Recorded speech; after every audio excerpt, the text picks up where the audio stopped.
Tell us about Anthony before all this happened. What kind of kid was he? What did he like? Anthony is an amazing guy. He's one of those guys that makes friends easy. He's got those big, beautiful brown eyes that he got from his mom that everyone loves, and he speaks English and French and was learning Italian with his mom's side of the family. He plays bagpipes, banjo, guitar, which he taught himself, piano. You know what? He's just an amazing, amazing guy, and he's a sweet guy. He's just a really good-hearted guy. He's just a good guy. I mean, I'm biased. I'm his dad, but he's an amazing kid. And he just graduated, and what was his plans? Yep, he just graduated from high school. He is going to, or was going to, it's on hold now. He was planning on going to SAIT in January to culinary school to be a chef. That was his plan. So let's talk about what happened. You got the call on Friday. You got to the hospital. I mean, yep. What do you know about what he actually took? Well, police have told us that, and what we've learned from his cell phone and his friends and pieced together, is that he thought he was buying an oxycontin pill, but police say it was most likely fentanyl or oxy mixed with fentanyl, something like that. So yeah, that's what we've learned. So what impact has this had on his body? What is Anthony like now? Well, now he is confined to a hospital bed. When he first came in, he was in a deep coma with intubation,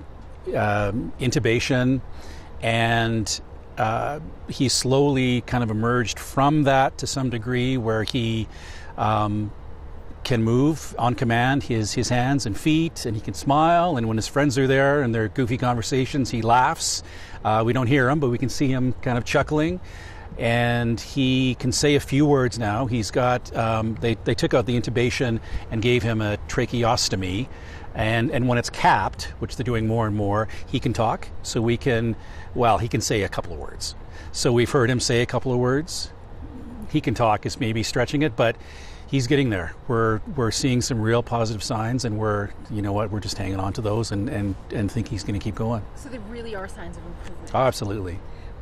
What's his prognosis, though? Is there anything you can say about what happened to him? You know what? That's what we just don't know, and even the medical experts say there's really no way of knowing how far he can go, which seems odd in this day and age. But really, the brain is an amazing thing, from what we've learned, and this has been an education, that it can rewire itself. And so that's what we're hoping, is that he learns to use the parts of his brain that are functioning properly to take over those tasks and get his life back again. So. And so essentially, from what doctors have told you, like, he cannot move unless, like you said, his fingers, his toes, but he's in a hospital bed. Yeah, he's in a hospital bed. He's been in a wheelchair a few times, and he's been outside a couple of times, which he likes the sunlight. But he's in a hospital bed right now. He's getting food through a tube in his nose down to his stomach, and right now that's where he's at. So was he into this kind of stuff? Not at all, and that's the upsetting thing. Is we knew he had experimented with pot, but he told us he was kind of really past all of that, and was just a happy kid with a great girlfriend, good friends, looking forward to culinary school. And from all accounts, he tried this once. He just tried this pill that he thought was oxy one time. Have you had?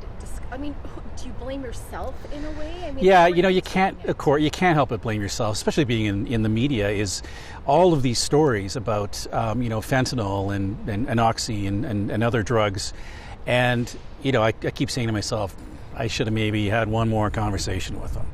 I should have maybe talked to him a little bit more and brought these examples to him. But, there's always second guessing about these things. From what you've been told, will he ever be the same? We don't know. To be honest, we don't know. And these are questions that we ask everyone and ourselves every day.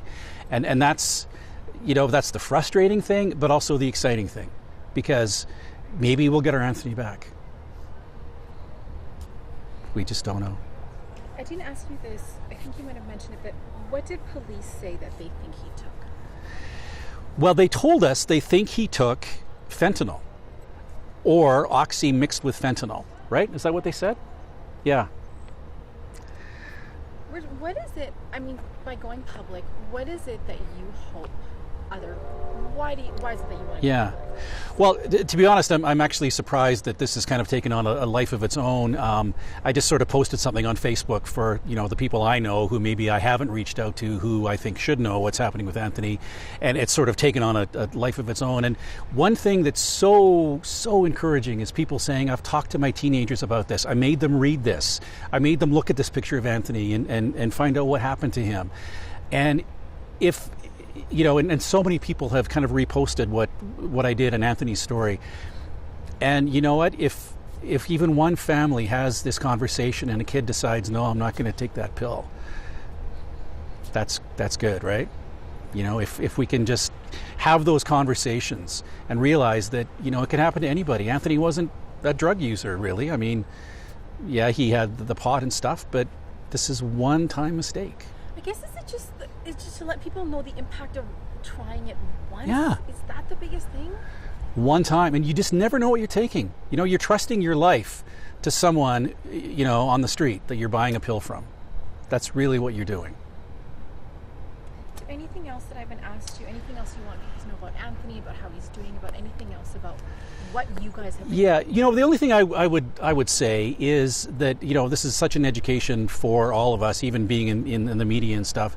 One thing that's really struck me is how amazing the medical people are. From the paramedics, the doctors, nurses, respiratory therapists, physical therapists. They're amazing. They're really caring people.